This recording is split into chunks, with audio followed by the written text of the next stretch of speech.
สำหรับภัยที่ยังกังวลว่าถ้าเฮ็ดประกันแล้วปีหน้าย่านหาเงินบ่ทันสิมาจ่ายประกัน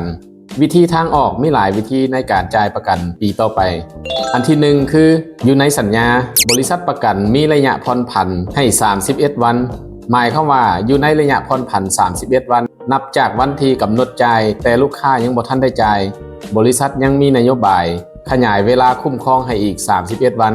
ถือว่าลูกค้ายังมีเวลาในการที่จะไปหาเงินเพื่อมาจ่ายค่าธรรมเนียมนั่นอันนี้เป็นทางออกที่1ทางออกที่2สำหรับลูกค้าที่ฮอดกำหนดจ่ายแล้วแต่บ่สามารถจ่ายลูกค้าสามารถเปลี่ยนวิธีการจ่ายได้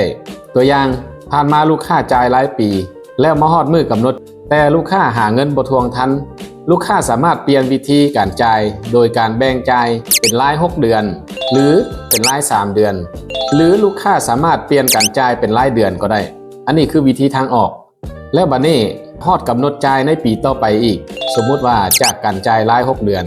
เจ้ากลับมาจ่ายรายปีอีกก็ได้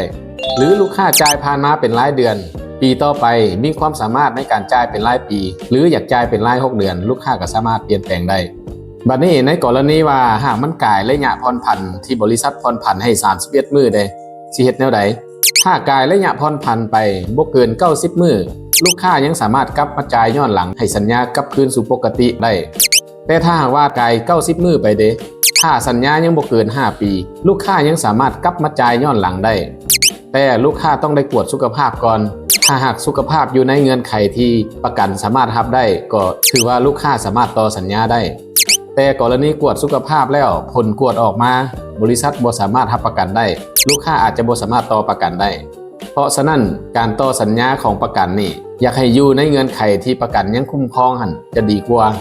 ก็คือสูงสุดบ่ให้กาย31วันที่ทางบริษัทประกันมีระยะผ่อนผันให้นั่นถือว่าอยู่ในระยะผ่อนผันลูกค้ายังได้รับความคุ้มครอง 100% ตามสัญญากันอยู่อันนี้คือวิธีทางแก้ไขหรือวิธีทางออกให้ลูกค้าสำหรับผู้ที่กังวลว่าปีต่อไปถ้าหาเงินมาจ่ายบ่ทันนี่สิเฮ็ดจังได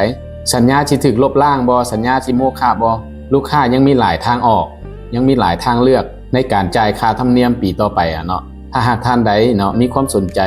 เรื่องใดเกี่ยวกับประกันสามารถติดต่อมาสอบถามข้าพเจ้าได้เนาะขอเข้าใจ